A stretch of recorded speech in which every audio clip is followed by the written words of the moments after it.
Have you ever had an experience staying at a motel that was not what you were expecting? These 5 individuals share with us the worst of the worst. You might expect an uncomfortable bed. You don't expect to be stabbed in the middle of the night.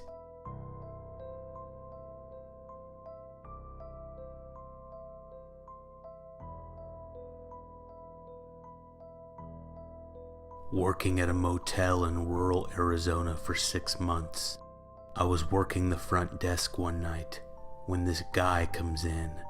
He has marks and scratches all over his face. He paid for the room in all quarters that he had in a Ziploc bag in his pocket. I went back to reading when he walked out of the office, and about 10 minutes later, almost had a heart attack when I looked up from my book and saw him standing in the doorway. As soon as he noticed me, he walked away, and I knew right then that this guy was bad news. I felt incredibly uncomfortable. I could feel my face turn red as my heart started to pound. A minute later, I walked out of the office to look around. The guy was nowhere in sight, but I could see that the door to his room was open. Seconds later, I was facing the opposite direction of his room when I heard the sound of running behind me. I turn around to see the guy sprinting right at me. I froze in disbelief for a second and then ran back into the office. I slammed the door and ran and ducked behind the front counter, not knowing what else to do. Crouched down, I prepared myself, but the guy never came through the door. I stood up and looked out the window next to the door. He wasn't there.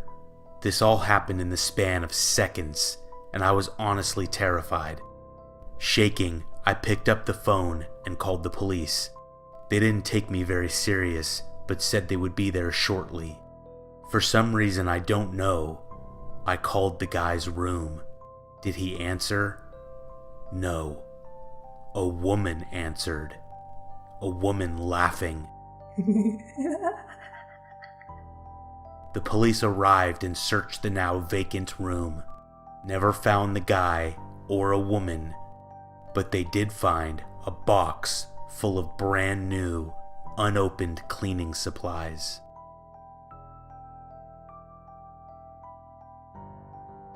Working at a motel in my hometown, there was a particular room that was always unoccupied, and the employees would use it to take naps. One night, the place was almost completely vacant and was very slow, so I decided to go take a nap for 20 minutes. I went into the room and checked to make sure it was empty, and then closed and locked the door. I turned off the light and laid on the bed. The only light that illuminated the room was from right outside the window on the patio. I fell asleep quick. Not sure how long after, I felt someone sit down on the edge of the bed. I jumped up and was horrified. The room was completely dark, and I could see nothing. The light outside the window was no longer on. I jumped up and ran to the door, expecting someone to stop me, but no one did. I undid the chain and bolted outside. All the lights on the patio were now off, and I ran as fast as I could back to the front office. I have no idea who it could have been, but someone was in that room with me. I've come to realize working late at a motel that the things that shake you the most are not the weird noises you hear or the overwhelming feelings of loneliness at 3 a.m.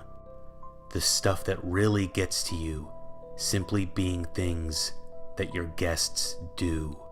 There have been a few good incidents that have shaken me a bit over my tenure. An intoxicated man waving his gun around at 3 a.m. A woman having a schizophrenic breakdown in a room and having a violent dispute with herself, and a man wandering the halls, talking to himself for hours on end. I can remember one incident that struck me as extremely odd. One night, a few hours after I had arrived for my shift, a guest kept coming down and aimlessly wandering around the lobby and breakfast area. He was doing extremely odd things like talking to himself and sitting down at a breakfast table only to stand up and switch chairs at the same table every 2 to 3 minutes. Every time I asked him if he needed help, he would jerk a little and mumble that he didn't need anything. A few hours or so after he finally went to his room, he came back down and said that he had turned his heater on, and it made him short of breath and needed me to call an ambulance. So even though I was confused, I obliged. About a minute later, the hotel's fire alarm started going off. The whole time the firemen were going up and down from his room, they kept asking if he had anyone with him or if he was alone. And I kept telling them that he was in fact alone and had no other guests in the room with him. After the firemen left and everything was back to normal, I went to look in the man's room. He had rearranged all the furniture, put the TV in the bathroom, and had put his trash can in the middle of the room and set it on fire. The thing that troubled me wasn't the fact that the man intentionally set his room on fire and could have possibly burned the motel down. It was the fact that even though he was alone, there were children's clothes spread everywhere around the room.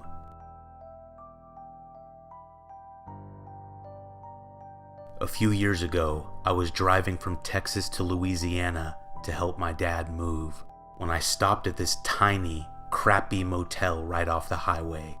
It was very late at night, and it was the only option I could see. I don't remember the person who checked me in at all. I was so drowsy I could barely keep my eyes open. All I remember is sitting on the bed, kicking off my boots, and noticing that my room was connected to another room. I saw that the lock on that door was turned to the right, which looked like the locked position to me, and I fell backwards and passed out on the bed. At some point, I turned my body and laid on the bed fully. I don't remember when or how long I had been sleeping. Then, I was awoken in the most terrifying way imaginable. A sharp object was stabbed into my back. I screamed and rolled off the bed. I looked and just barely caught a glimpse of what looked like a very skinny man with long, greasy hair run through the door that connected our rooms. I was taken to the hospital after I ran into the parking lot screaming, and the paramedic removed a letter opener from my back. I never returned to the motel, and I have no idea what happened or who it was.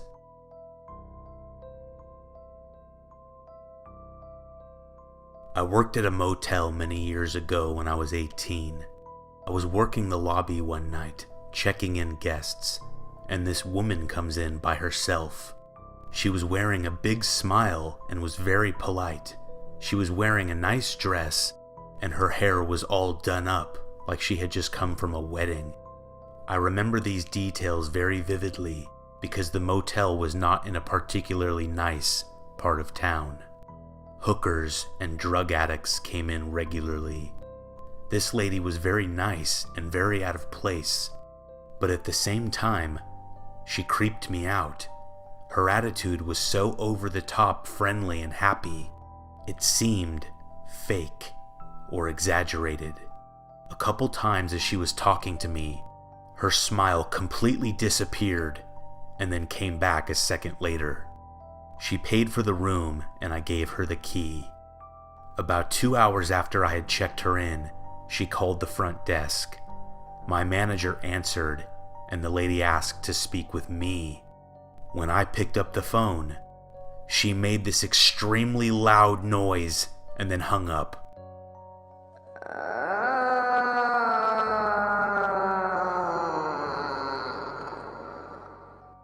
It scared the hell out of me because the noise was like a mix between a moan and a scream. I stood there completely shocked and asked my boss how she sounded while on the phone with him. He said she sounded nice and didn't make any odd noises. After seeing that I was noticeably on edge, my boss went up the stairs to her room. He ran back down the stairs a minute later and frantically grabbed the phone and called 911. The room was covered in blood, and there was nobody inside.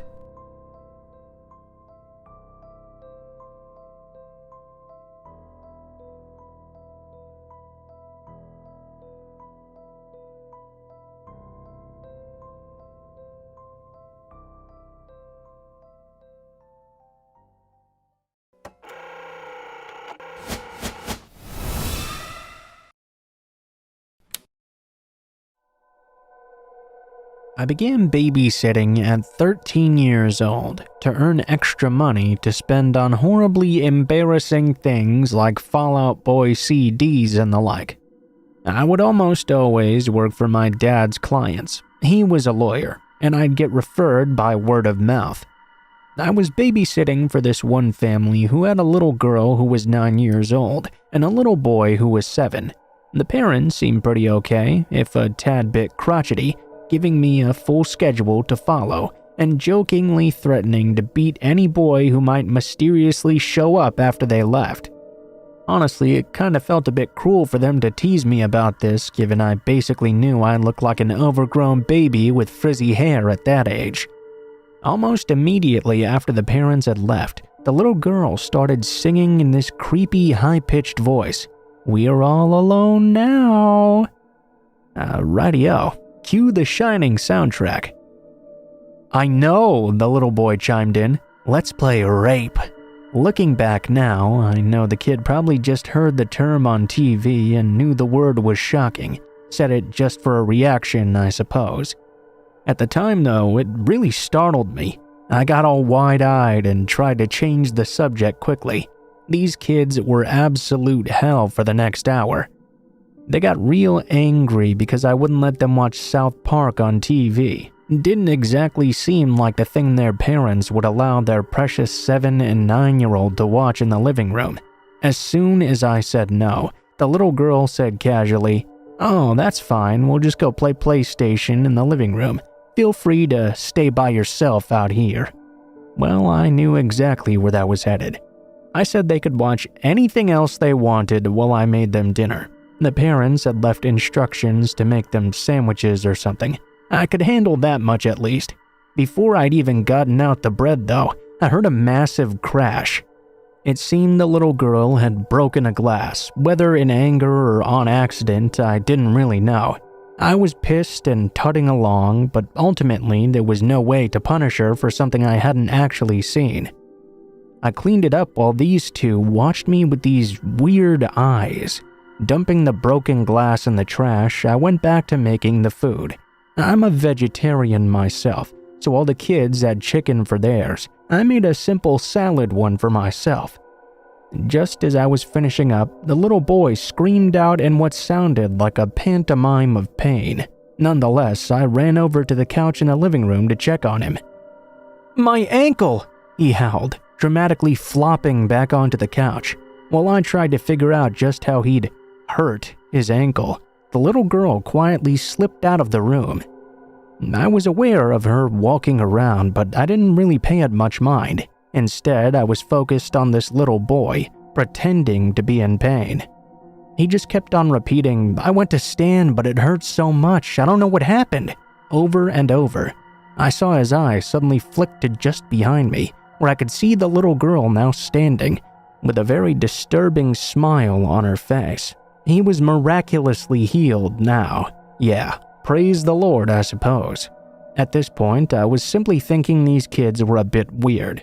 Maybe they craved attention a little too much and needed some more parental involvement.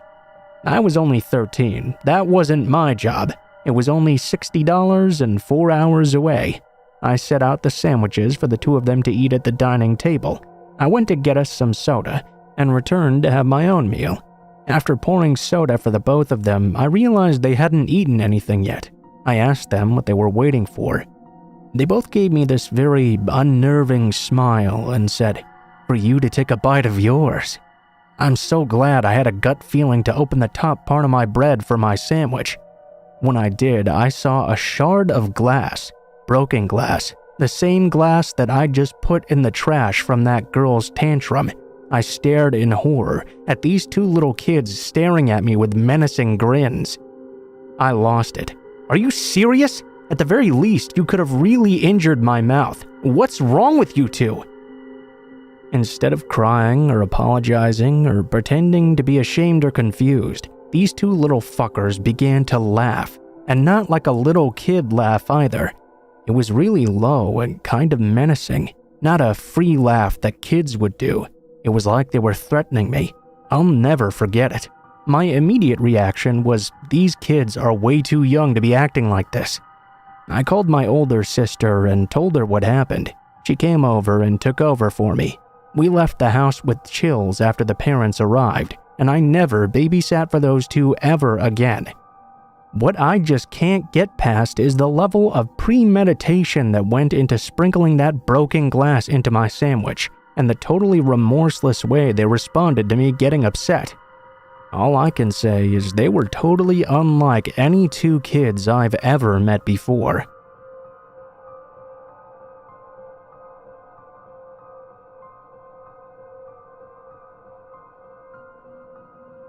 This happened a couple of years ago while I was backpacking in Australia. I traveled around driving in a van, like many backpackers there did. It saved a lot of money with accommodation.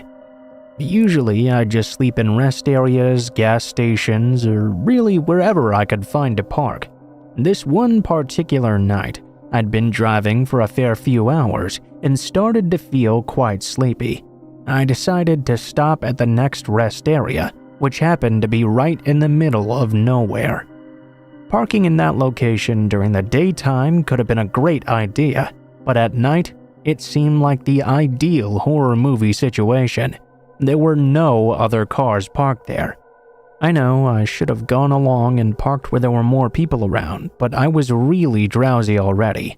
There were also no lights whatsoever. I turned off the engine and closed the curtains of my van.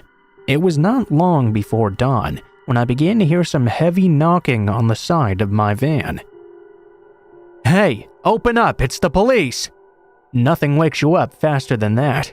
My heart was racing immediately. I was adjusting to the adrenaline rush in my system when they repeated the heavy knocking, telling once again that it was the police. My first thought was that I'd parked somewhere I shouldn't have. Then again though, it was right in the middle of nowhere, and it was a rest area as well. Even in my groggy state, before opening up, my mind was telling me that something about this situation was not quite right. Instead, I decided to slowly creep over to one of the windows and try to look through the gap in one of the curtains. Outside, I could clearly see the shape or shadow of a man standing beside the van. His car wasn't too far away, but it didn't have any lights or flashing things on it. I could also see this guy was definitely not a cop.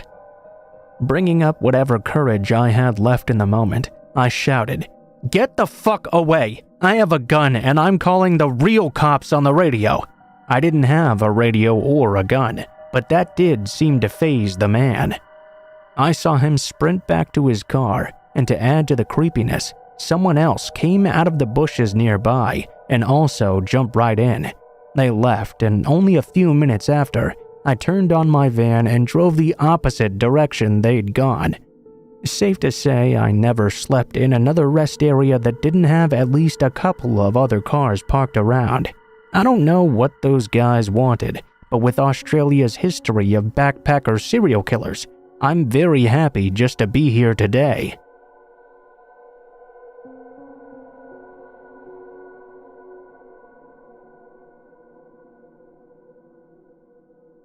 It was sometime about late November in Colorado, and I was about 7 or 8 years old, I believe.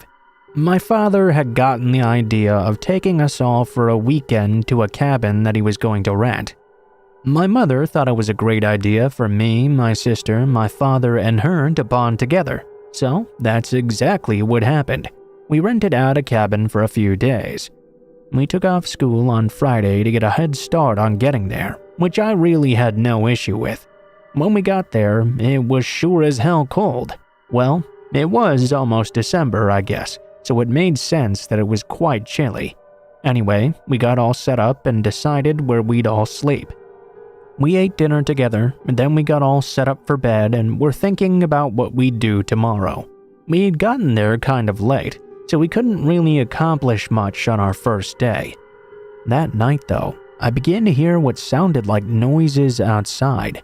It kinda seemed like footsteps or something. I peeked out the window and saw nothing, so I figured it must have just been an animal out in the brush or something. I tried to go back to sleep, when about 15 minutes later, I started to hear it again. I woke my sister up. She was about 11 at the time.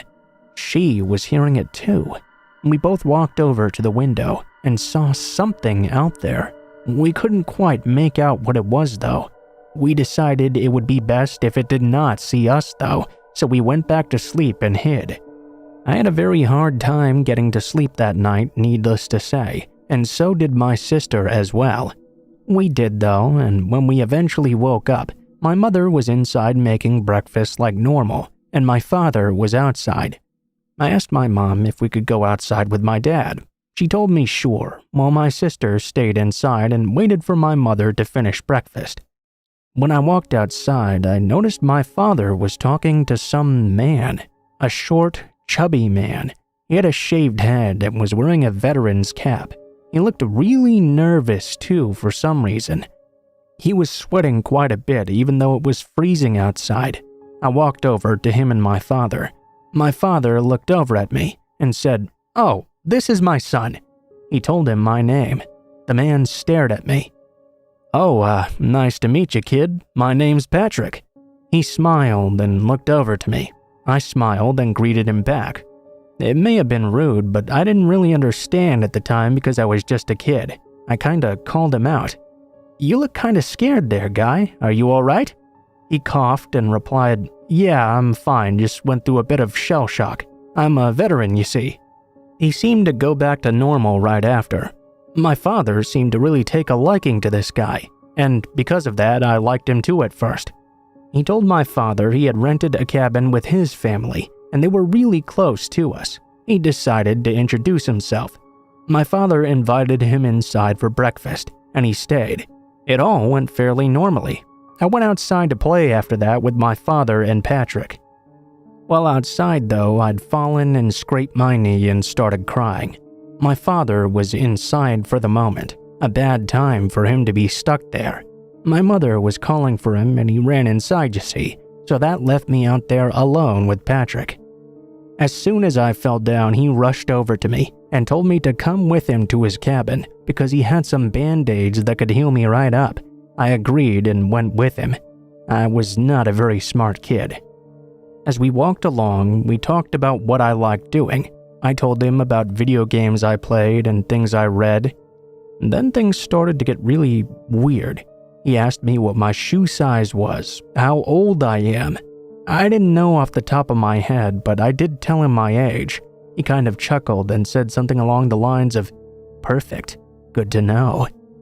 His cabin was also nowhere near ours. It was way off in the back, like 30 minutes walk to get there. I was very tired and there was no point in getting a band-aid anymore now. Still though, I didn't feel like I could turn back since I'd already walked so far. We entered the cabin. He told me to go in first, so I did. As soon as I entered the doorway, I noticed something was very wrong. There was nobody else in here, no family. I asked him where the rest were, and he didn't answer. He stood behind me and locked the door. Now I started to get really frightened. "Don't worry, I'll be right back with the band-aid, kiddo." He walked off into the kitchen and pulled one out of somewhere, then walked back and told me to have a seat. I sat down and he placed the band-aid on my knee. He held my leg firmly with his other hand and began to rub me up and down. "You're a rather muscular kid. I like that." I got even more scared now. Immediately I shot up. He asked me what was wrong, and I told him that my leg was feeling much better. My parents must be worried sick about me by now. I'd need to hurry back. He insisted that I stay longer and have a meal with him. I really didn't want to, but I was alone. If I ran, I don't think I would have been able to find my way back to the cabin on my own. The door was also locked tight, so I just agreed and decided to eat with him for a moment, get it all over with fast. Then he asked me how much I weighed. I guessed around 73 pounds or so. Immediately, a big smile came across his entire face. Perfect weight. I asked him, perfect weight for what? His smile grew even further. I was really weirded out. I asked him if I could go now. No, things are just getting started. You shouldn't miss out on the fun. He had such a weird tone when he said it. Suddenly, a big bang came from the bedroom. It was a closed door. Patrick stood up and looked angry. He walked over to the room and shut the door behind him. I could hear him screaming out, "Did I fucking tell you you could move? Stay the fuck where you are. I have company." Then he walked out with a big smile on his face and shut the door as quietly as possible. "Sorry about that business. That was just my wife. She's really sick and not allowed to be near visitors today." Now I was desperate to get away. I looked around the room and noticed there were clothes everywhere. It was really messy. He must have been living out of here for a while. At that moment, his wife peeked out of the room. "Please, I'm hungry," she said. He looked even more pissed now. "Get back in there." His wife went pale. It looked like she had been sobbing all day. She was sniffling and there were red circles around her eyes. She looked over to me in what seemed to be sympathy, then walked back into the room. I asked him where his kids were. He wouldn't answer. He told me he had some kids' clothes he wanted me to try on now. That was the last straw. I knew I had to get out of this situation. I just didn't know how. I kinda burst out crying. Then he hugged me in close to him and whispered in my ear, "It'll be okay, little one. Nothing's going to happen. Just try on these clothes for me." He walked in the back room. I thought this was the perfect opportunity for me to take my chance to leave. I unlocked his door and tried to sneak out as quietly as I could. I didn't care if I got lost anymore. I knew I couldn't take any more chances with Patrick, if that even was his name. I had a thorough feeling he'd been lying, having lied about his kids as well. Who knew what other secrets he was keeping? Now I rushed off into the woods, trying to find my own way back. I was still close to his house, close enough to hear him screaming in rage. I could hear him now yelling at his wife too. Where the fuck did he go? I knew I shouldn't have left him alone. Did you help him leave? I could have sworn I heard him call her a whore and a bitch, and maybe even hitting her. Then it happened. I stopped in my tracks. I heard footsteps. I went to hide behind a tree and looked at that direction. He was outside now and seemed to be searching for me. I was far enough away to where I could just barely see him, but very clearly he was looking for me. He stepped out into the forest, and I could hear him shouting, "Hey, kid, it's okay. You can come back now. You don't have to try on those clothes. I have toys back in my cabin, so all you have to do is come back."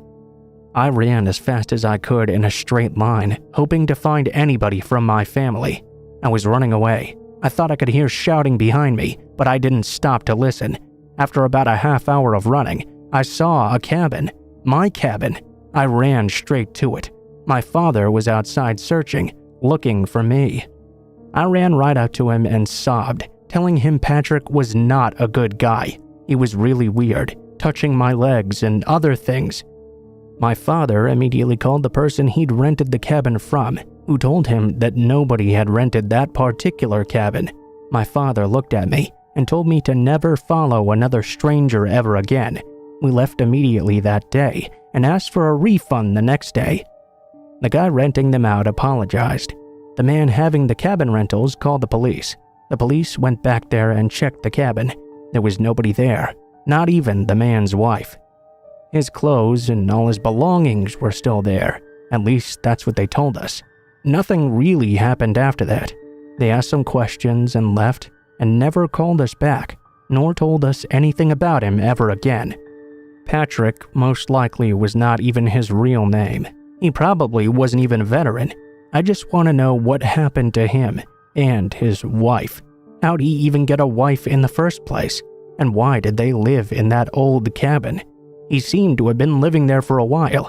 I guess he left because he figured the police would be coming after him because they didn't rent it.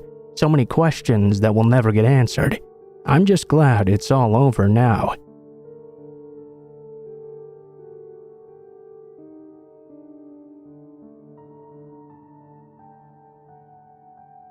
I was 10 years old when this account happened, in the fall of grade 5.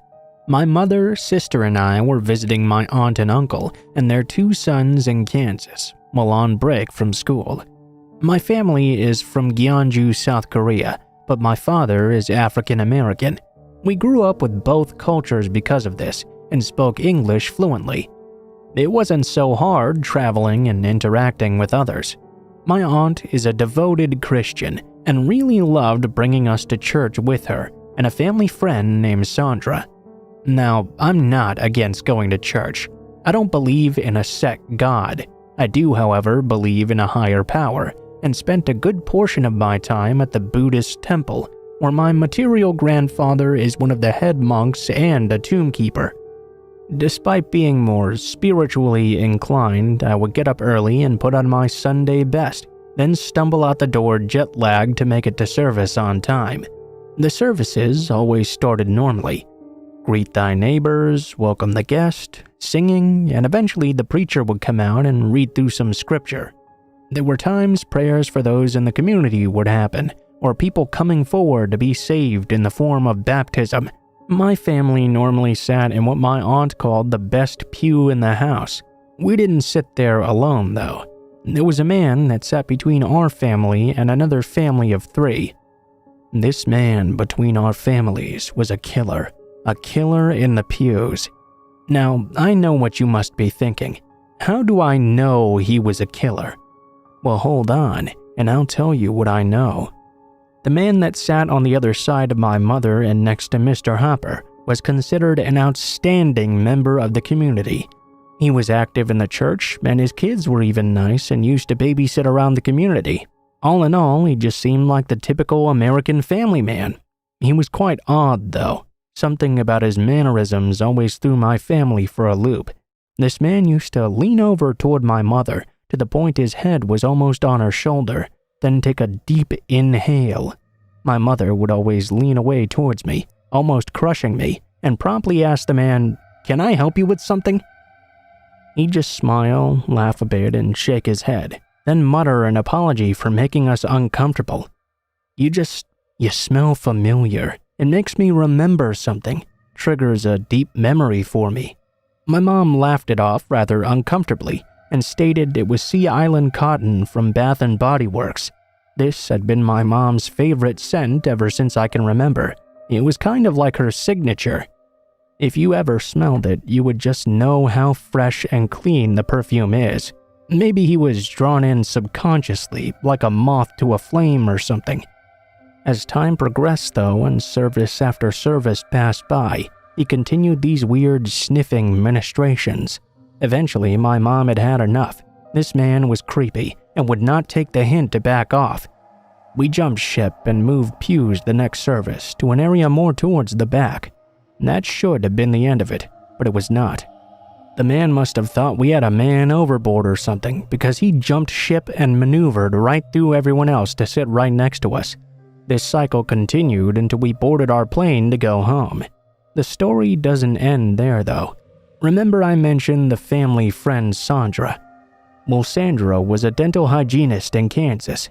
She had a neighbor who was one of her patients and found her murdered in her own home. I'll not be disclosing her name out of respect for family and friends, but this woman, may she rest in peace, was found bound with rope with a plastic bag over her head. It was apparent she had been brutally tortured before she'd passed away as well. Not long after the discovery, another body was discovered yet again in their own home. Mocking letters started being sent to the local PD station. If you haven't figured this out yet, it was the work of the serial killer BTK, which stands for Bind, Torture, Kill. He was back after years of silence. Initially, police thought maybe it was a copycat killer since he had been gone for quite so long. They assumed he must have died or moved away, amongst other possibilities. The killings continued for a bit longer, and from what I can remember, my aunt and uncle were very on edge. Their entire community was. BTK was eventually caught. I can't tell you all the details regarding that since I was back home in Korea, but I can tell you we received a very terrifying phone call not long after. My aunt and Sandra called to inform us it was over. BTK had been caught. Great news, right? We should have been sleeping easy knowing our friends and family were safe, that they were no longer prey. BTK was not just a serial killer though. He was that man from the pews, the one that sniffed my mother constantly. He was Dennis Rader. The thing that scares me the most? My mom could have been on his list. She could have been a victim, all because we sat in the pews and greeted our neighbor with neighborly love.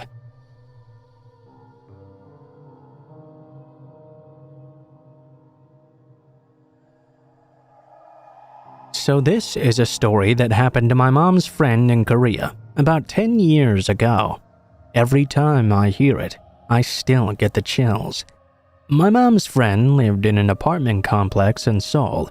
She was a stay-at-home mother with a young daughter, and her husband worked during the days.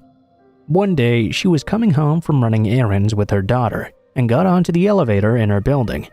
As she got on, she noticed there was a man wearing a cap and a yellow raincoat. He was keeping his head down low, so she couldn't see his face. She immediately felt extremely uneasy and made her daughter stand to her side, furthest away from this man. It made her even more uncomfortable when she pressed the button for her floor, only to see there was no other number lit up. On top of that, she noticed the man was carrying something wrapped inside a newspaper close to his side. Things started to click in my mom's friend's head. She started to panic and decided to take out her cell phone and pretend she was calling home to her husband, who was obviously not really there. She started to say things like, "Oh, I'm on the elevator and about to get off. Can you open the door for me?" Making it seem like he was waiting right there. When the elevator did reach her floor, I think she lived on like the 12th floor or something, she got off as quickly as possible, grabbed her daughter, and started to speed walk away to her apartment.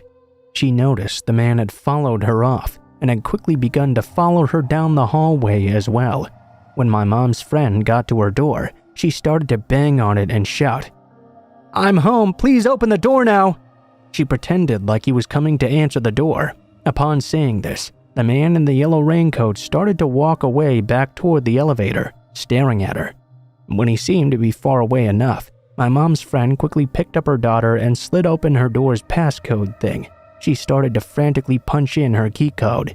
The problem was, the buttons would make sounds. Now the man knew that no one was going to answer the door for her. Instantly, he turned around and started to sprint toward her direction. My mom's friend at this point was practically screaming. When she finally got the door open, the first thing she did was throw her daughter inside. When she got in herself, she saw the man was only inches away now. She managed to slam it shut and lock it before he could wedge his hand or weapon into the door. Afterwards, looking through the peephole, she saw the man slowly walking back toward the elevator. Several months later, my mom's friend was watching the news, and there was coverage on the capture of a serial killer named Yoo Young-chul, who used to kill a lot of prostitutes. She told my mom she could never forget the dread she felt when she saw the man's all-too-familiar yellow raincoat and that very same hat he was wearing when he was apprehended.